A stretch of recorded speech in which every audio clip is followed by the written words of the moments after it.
It was the last Thursday of April. My mom had cooked her usual pork chops, rice, that green bean casserole nobody actually liked, but nobody had the courage to say so. My dad sat at the head of the table the way he always did, napkin tucked into his collar, already halfway through his second beer. The kitchen smelled like something burning slightly on the stove. Mom always forgot about the rolls, and the overhead light buzzed the way it had been buzzing for 3 months because nobody had gotten around to replacing the bulb. David was telling a story. He does that. My brother always has a story, and it always starts the same way, with him at the center of something impressive and everyone else on the edges watching. So I closed the deal right there in the parking lot, he said, cutting into his pork chop with both hands like he was performing surgery.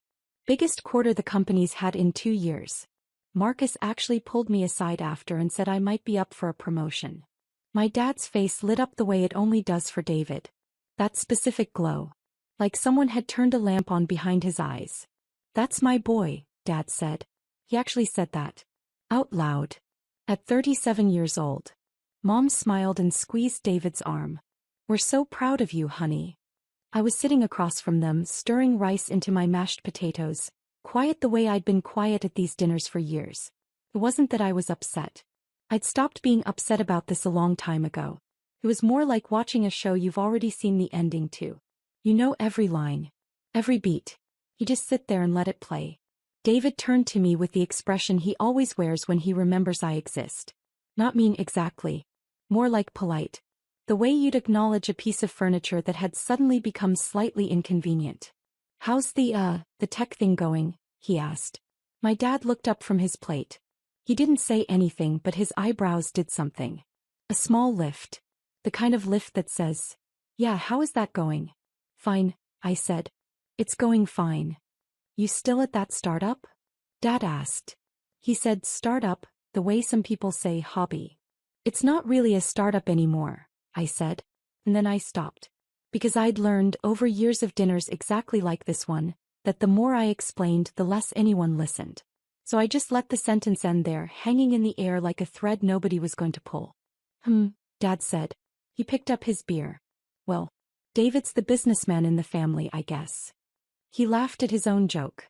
Mom laughed too. I smiled. I took a bite of rice. I let the moment pass the way I always let them pass. David, emboldened, kept going. "Actually, I've been thinking about getting a place. A real place. Something with a yard, maybe. Dad, you know that house on Elm Street? The one next to your buddy Tom?" "Oh, that one's gorgeous," Dad said, leaning forward now. 3 bedrooms. Good neighborhood. You should look into it." "I think I'm going to," David said. He looked at me casually, the way you look at someone when you're about to say something that you don't think will land badly. "I mean, at least someone in this family is settling down, right?" Mom nodded. "He's right, sweetheart. When are you going to think about that? A house, stability, those things matter. When are you going to get a real job, Sarah?" Dad said, still half laughing. "A job people have actually heard of?" He wasn't being cruel. That was the thing that made it hard. He genuinely believed what he was saying. In his mind, a job people had heard of meant something like where he worked. Harwood and Associates. A mid-tier consulting firm with 43 employees and a website that looked like it was built in 2009.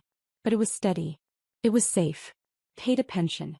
And in my father's world, that was the definition of success. I nodded. "Maybe someday," I said. And I meant it as a joke. But nobody laughed. We finished dinner. Mom cleared the plates. Dad turned on the television. David checked his phone and said he had to get going. He and his girlfriend were meeting friends for drinks. He hugged Mom, clapped Dad on the shoulder, and waved at me on his way out the door. "Drive safe," I said. Yeah, he said. And he was gone. I helped Mom with the dishes without being asked. We stood side by side at the sink, her washing, me drying, the way we'd done it 100 times before. She didn't say anything for a while. Then, softly, without looking at me, "He means well, you know. Your father." "I know," I said. And I did know. That was never the question. That was the last Thursday of April. 5 months later, everything my father believed about me, about what I was worth, what I had built, would be demolished in a single afternoon. Not by me. Not by anything I said or did. Simply by him walking through a door. "My name is Sarah Chin. I am 34 years old. I live in a one-bedroom apartment on Maple Street with a couch I bought at a thrift store and a coffee maker that's older than my nephew. I drive a 2018 Honda Civic with 94,000 miles on it. The paint on the back bumper is chipping. When people ask me what I do for work, I say, I work in tech. And then I wait for them to lose interest, which usually takes about 4 seconds. They always lose interest. Because that's what I want them to do. The truth I have not shared with my family in any meaningful way for the better part of 6 years, is this. I am the founder and CEO of a company called Meridian Tech. Meridian is a B2B enterprise software platform. We build the kind of tools that large companies use to manage their data, their workflows, their entire operational infrastructure. We have 280 employees across 3 offices. We were valued at $340 million at our last funding round. We bring in $87 million in annual revenue. Last year, TechCrunch featured us in a roundup of the fastest-growing enterprise platforms in the country. We have clients in 17 states. 3 of them are Fortune 500 companies. I built it from nothing. From a laptop in a coffee shop in 2017, when I was 26 years old and had $4,200 in my bank account. I coded the first version of the platform myself. Every line, every function, every interface. I pitched investors while wearing the same blazer I'd bought at a consignment shop for $23. I worked 16-hour days for 2 years straight. I ate ramen for dinner 4 nights a week. I missed birthdays, missed holidays, missed a funeral for my college roommate's father because I had a pitch meeting I couldn't reschedule. And I told almost no one. Not because I was ashamed. Not because I didn't want to share it. I told no one because, early on, back in 2019 when Meridian was still small but already profitable, when we had just closed our first real contract and I was sitting on something that I knew in my gut was going to be significant, I tried. I sat my parents down at this exact kitchen table, the same one where David tells his stories, and I said, Mom, Dad, I think the company is going to make it. I think it's actually going to be big. I remember the exact way I said it. Carefully. With hope. The way you say something when you've been holding it close to your chest for a long time and you're finally letting it out. My dad looked at me for a long moment. Then he said, That's nice, sweetheart. David just got promoted, by the way. My mom nodded enthusiastically. He's going to be a regional director by next year. Isn't that exciting? I sat there for about 5 seconds. And something in me just closed. Not dramatically. Not with anger. It was quieter than that. It was more like a door gently shutting. I smiled, said, That's great for David, and finished my dinner. After that, I stopped trying to explain. When they asked what I did, I gave them just enough to satisfy the question without giving them anything real. I work in tech. I do some software stuff. It's pretty boring, honestly. And they never pushed. They never asked a single follow-up question. Not once. Not in 6 years. Not a single, oh, what kind of software? Or, how many people work there? Or, are you doing well? The concealment wasn't hard. It was almost natural by that point. What was harder was the money. My family had been coming to me for cash for as long as I could remember, and I had been saying yes for almost as long. Not because they asked nicely. Not because the requests made sense. Because I felt guilty. Because somewhere underneath all of it, I still believed that if I was generous enough, if I gave enough, if I was useful enough in the one way they seemed to notice, maybe they'd see me. Not just as the quiet one. Not just as the one who didn't matter. As someone real. My dad's car needed a new transmission in 2021. $3,400. I paid it anonymously, told Mom it was a gift from a friend. Dad never questioned it. Why would he? In his mind, Sarah couldn't possibly be the source. She worked some vague tech job that probably paid barely above minimum wage. My brother needed $1,200 for a security deposit when he moved out of Mom and Dad's house. I Venmo'd it to him on a Tuesday afternoon. He texted back, Thanks. When are you free this week? Mom wants to do dinner. Not a word about the money. Not a question about where it came from. My mom asked for $800 for a dental bill that insurance didn't cover. I sent it within the hour. She called to thank me and spent 11 minutes telling me about David's new car. A used Audi he'd financed through a dealership. Isn't it beautiful? She said. He looks so put together. I don't say this to make them sound like villains. They aren't villains. They're just people who never saw me as someone who mattered. And when you don't see someone as someone who matters, you don't notice what they give you. You just take it. You don't ask where it came from. You don't wonder how they can afford it. You just accept it and move on. By April of this year, I had quietly sent my family a little over $14,000 in the past 18 months alone. Not a single one of them knew where the money was coming from. Not a single one of them had ever asked. The breaking point didn't come with a bang. It came on a Wednesday in early May, 3 days after that dinner. My dad called me at 2 o'clock in the afternoon. I was in the middle of a board meeting, the real kind, with investors on the line and quarterly projections on the screen, and my CFO walking through a slide deck that would determine our expansion budget for the next fiscal year, so I let it go to voicemail. He called again at 2:14. I silenced it. He called a third time at 2:31, and this time he left a message. Sarah, it's Dad. Listen, I need a favor. My credit card got declined at the gas station. Long story, don't worry about it, but I need about $600 to cover it. Just send it to my account, okay? Mom will handle the details. Thanks. Bye. He didn't say please. He didn't ask if I could afford it. He didn't say thank you in any real way. He just said it the way you'd ask someone to pass the salt. Casual. Unremarkable. Like it was the most normal thing in the world. I listened to the voicemail sitting in my office. My actual office, the one with my name on the door and a view of the city skyline and a framed Forbes mention on the wall from 2022 and a whiteboard covered in product roadmap notes. I listened to it once.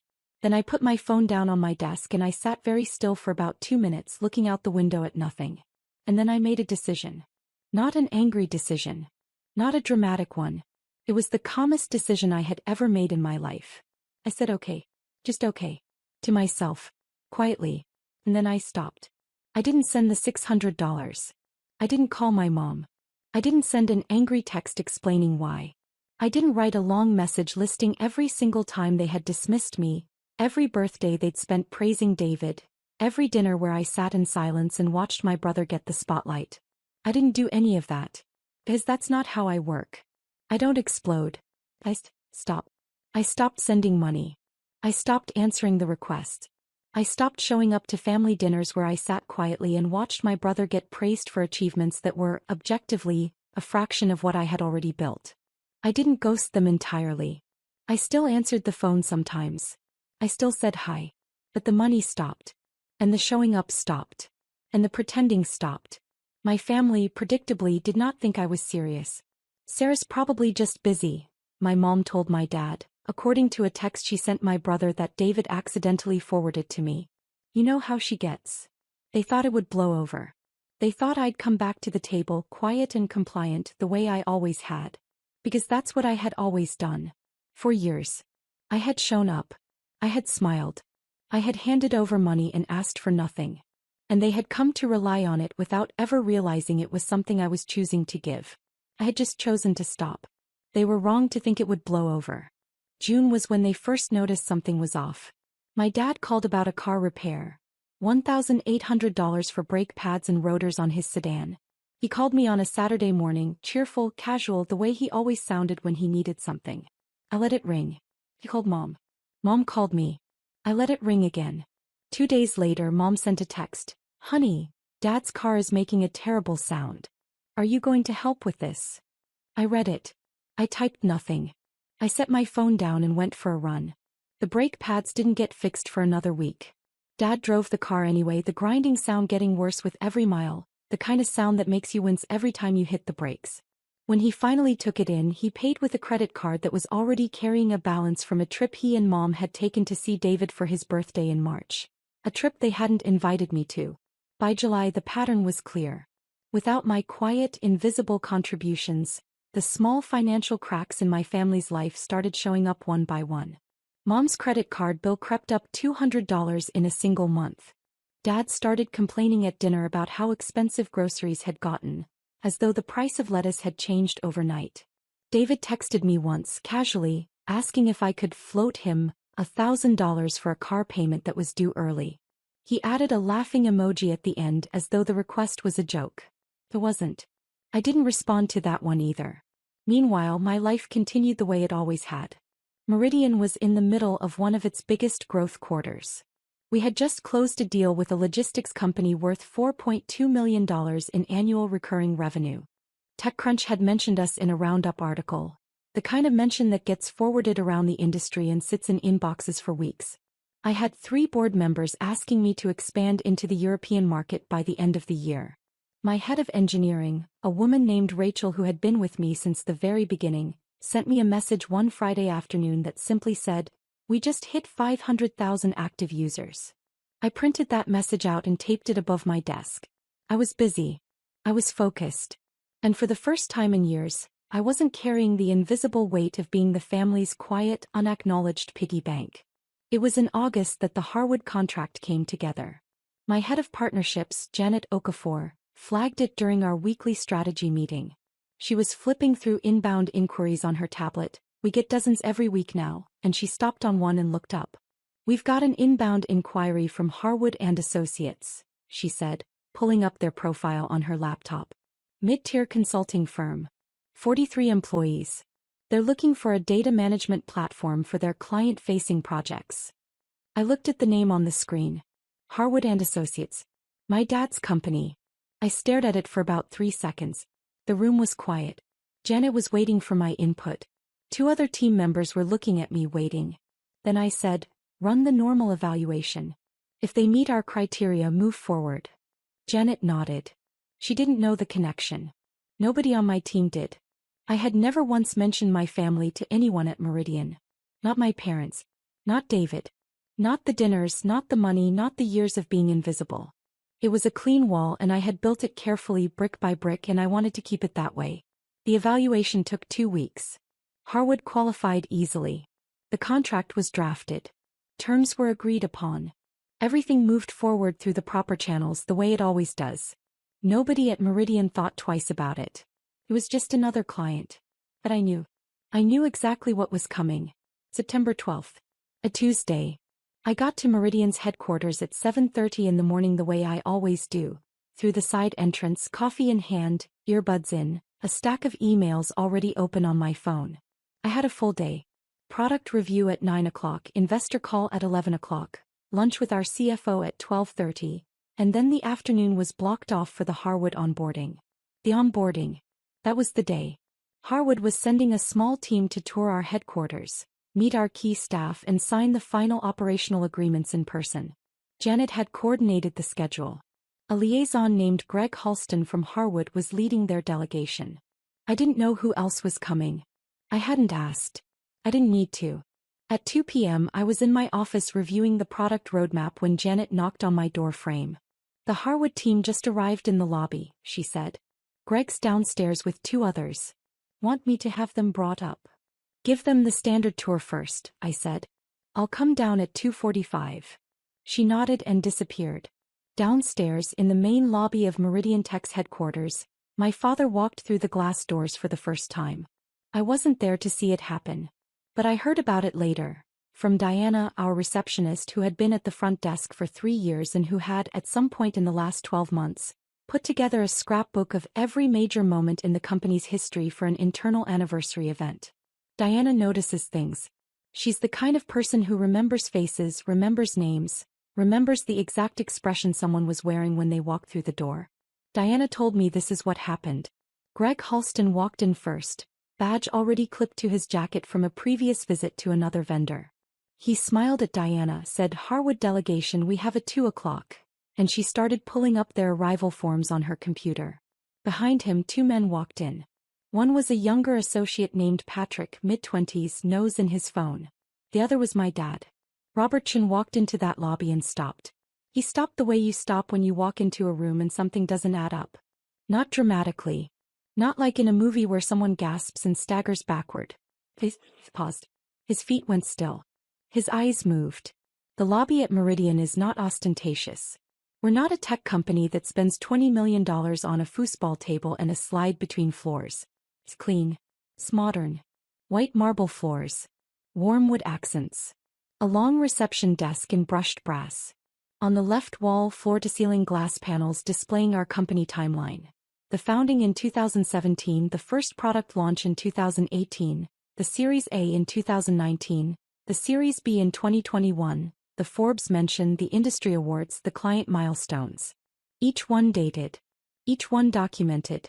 And on the right wall, the main wall, the one you see the moment you walk through the doors, there is a single panel. 8 feet wide. 12 feet tall. The founder's wall. It's not vanity. It's tradition in our industry. A way of anchoring a company's identity to the person who started it. Other tech companies do it too. Apple had Jobs. Google had Page and Brin. Meridian has me. My photo, a professional headshot, black and white, taken during a magazine shoot last spring, is centered on that panel. My name is printed beneath it in clean, modern typography. And below my name 4 words. Sarah Chen, founder and 12 feet high. My dad stood in that lobby and looked at that wall. Diana told me later that she watched his face go through something she couldn't quite name. It wasn't shock exactly. It was more like a slow recalculation.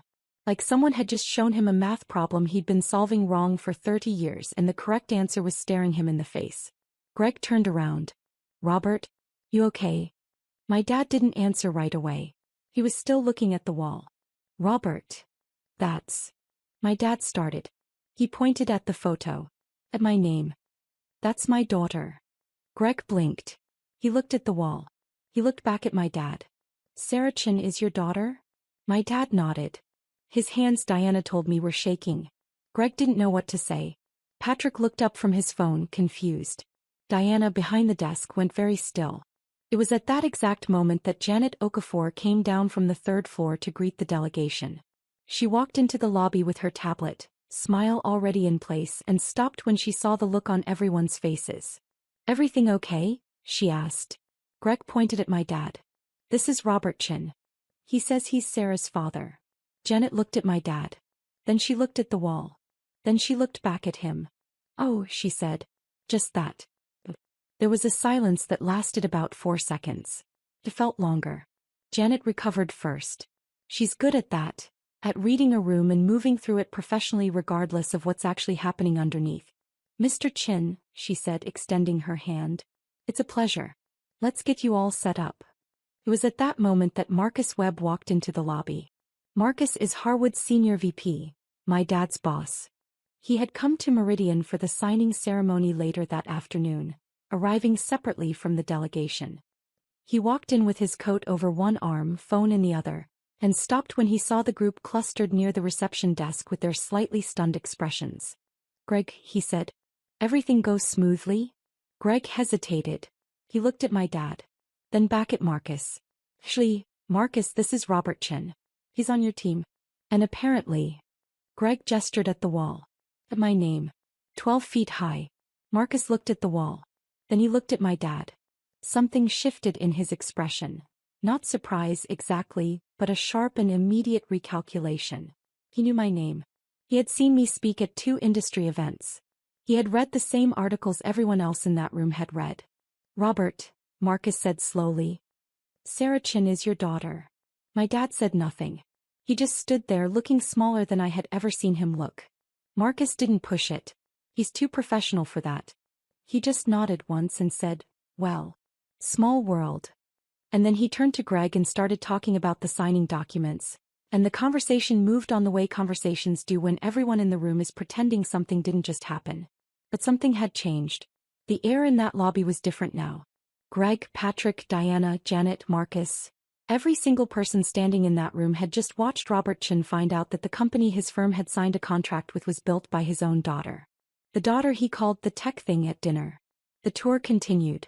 Greg led the Harwood team through the 1st floor, the open-plan workspace where 62 engineers sat coding, the glass-walled conference rooms, the wall of client logos that included 3 Fortune 500 companies.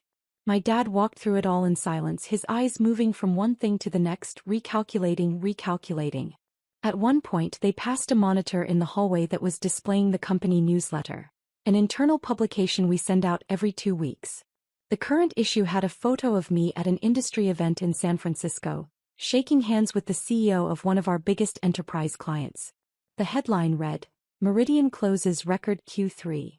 My dad stopped in front of that screen for a long time. Patrick asked if he was okay.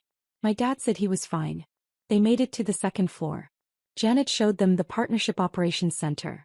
the team that would be handling the Harwood account day to day. She introduced Greg to the account managers. She walked them through the onboarding timeline. And then at 2:43 p.m. Janet's phone buzzed. She glanced at it, nodded and said, "Sarah's available. Let me bring you up to meet her." The elevator ride to the third floor was quiet. My dad stood in the back corner, arms crossed, jaw tight.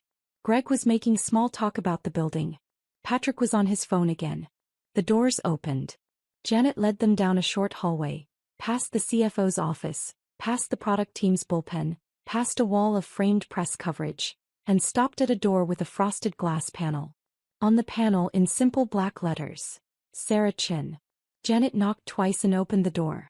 I was standing by the window, coffee in hand, looking out at the city. I turned around when they walked in. I saw Greg first, then Patrick. Then I looked past them, and there was my dad, standing in the doorway of my office, in my building, looking at me the way you look at someone when you realize for the first time that you have been fundamentally wrong about them for a very long time. I didn't smile. I didn't frown. I just looked at him for about 3 seconds, and then I shifted into the same professional calm I use in every meeting. "Greg," I said, extending my hand. "Good to finally meet you in person. Janet's told me great things about the Harwood team." Greg shook my hand. "Miss Chin, the pleasure is ours. This is a beautiful operation you've built." "Thank you," I said. I looked at my dad again. He was standing slightly behind Greg, not quite able to look at me directly. His hands were at his sides now, but his fingers were doing something, curling and uncurling slowly the way they do when he's nervous. I'd seen that 1,000 times in my childhood. Before job interviews. Before arguments with Mom. Before anything that made him feel small. "Dad," I said, quietly. Not for the room.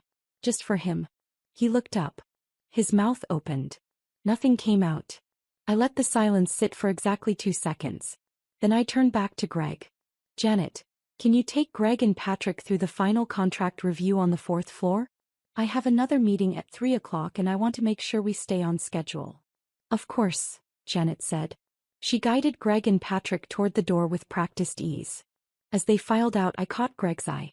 "Greg, make sure Mr. Chin gets everything he needs. He's important to us." Greg nodded, confused but polite. Patrick didn't look up. My dad was the last one in the doorway. He stood there for a moment after the others had passed. "Sarah," he said. His voice was different. Quieter than I'd heard it in years. I looked at him. I didn't walk toward him. I didn't close the distance. I just stood by my window in my office in the building I had built from nothing, and I let him see me. "We can talk this weekend," I said. "If you want to." He nodded. Once. And then he turned and walked out.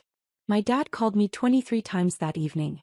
The first call came at 4:17 p.m., 15 minutes after he left the building. I let it ring.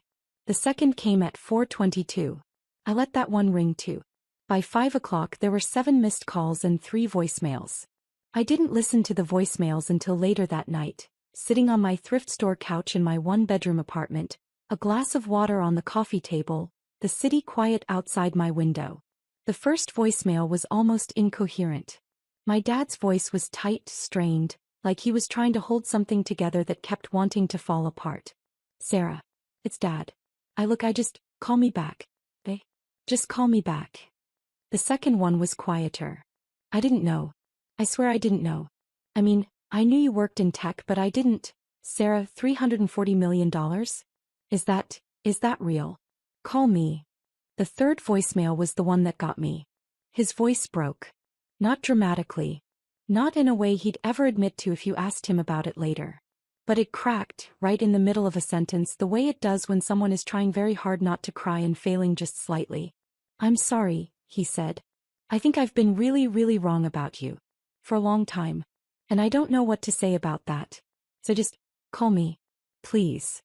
I listened to it twice. Then I put my phone down and sat in the quiet for a while. My mom called at 6:30. She'd found out from Dad, who had called her the moment he left the building. Mom was crying. Real crying, not the performative kind.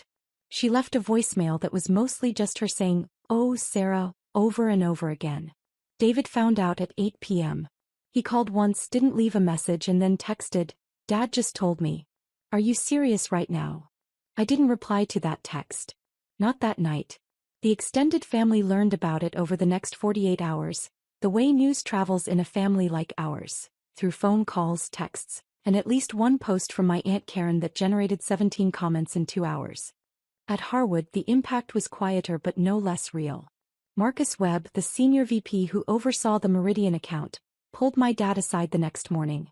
Marcus had met me twice before at industry events. Once in Boston, once in Chicago. He knew exactly who I was and what Meridian was worth. "Robert," Marcus said, sitting across from him in his office, "why didn't you ever mention your daughter?" My dad didn't have an answer for that. Or if he did, it wasn't one he wanted to say out loud. Marcus didn't make it uncomfortable. He's a professional. But from that point on, things at Harwood shifted in the way they always shift when someone discovers that one of their employees has been quietly connected to something significant that they didn't know about. It wasn't hostile. It was just aware. People looked at my dad differently. Not with contempt.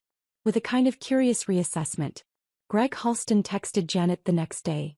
"Quick question. Is it normal for a client's family to show up during onboarding? Asking for a friend." Janet laughed when she told me that one. David was the one who surprised me the most. He didn't call again for 3 days. Then on Friday evening he sent me a long text. Not an apology exactly. David doesn't apologize easily. But something close to it. An acknowledgement. He wrote that he'd looked up Meridian online after Dad told him, and that he'd spent an hour reading about the company, and that he felt kind of like an idiot, his words, for never once asking me a real question about what I did. He ended the text with, "Dad's a mess. Mom's crying every 5 minutes. I think you should talk to them when you're ready. But not before. On your terms." I read that text standing in my kitchen at 9 p.m. on a Friday night, and it was the closest I came to crying through the whole thing. I didn't talk to my parents that weekend. Not because I was punishing them.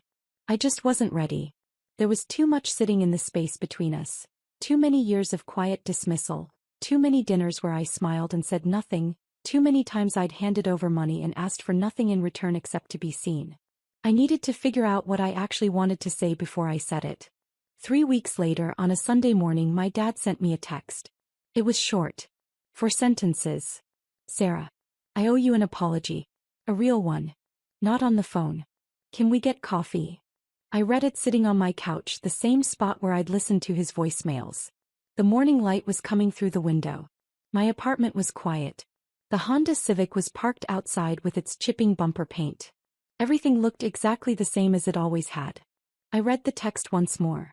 Then I set my phone down and went to make breakfast. I didn't reply that day. Not because I didn't want to, but because for the first time in my life I didn't have to rush to give my family what they needed. I had built something real. Something that 280 people showed up to every day. Something worth $340 million. Something that had taken me 8 years of silence and sacrifice to create. And it wasn't going anywhere. The coffee could wait until Monday.